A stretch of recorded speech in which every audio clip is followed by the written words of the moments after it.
And happening right now, about 70 miles north of Houston, the execution of a confessed cop killer.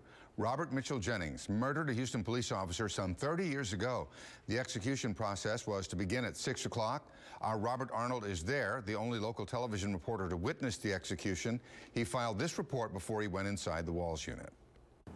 There's a huge contingent of Houston police officers here to support the family of Officer Elston Howard. Howard was a young vice officer in 1988 when he was murdered. Court documents read that Howard was in the middle of arresting a clerk at an adult bookstore when Robert Mitchell Jennings burst into the store intending to rob the business. Court records read that Jennings didn't hesitate. He just opened fire and killed Officer Howard. He was found a short time later and confessed to that murder. You have Houston Police Chief Art Acevedo here, along with several members of the Houston Police Department's command staff. Chief Acevedo saying that it is important to let Officer Howard's family know that that sacrifice will never be forgotten and that they will always be supported by the men and women of the Houston Police Department. In fact, Officer Howard's nephew is also a Houston police officer. One of the men here today was also the lieutenant for Officer Howard when he was murdered.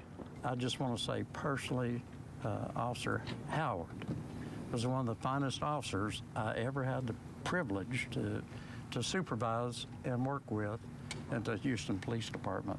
President of the Houston Police Officers Union, Joe Gamaldi, past President Ray Hunt, and a vice president for the union will be witnessing the execution. Harris County District Attorney Kim Ogg is also on her way to Huntsville, not to witness, but to meet with the witnesses of this execution and with Officer Howard's family.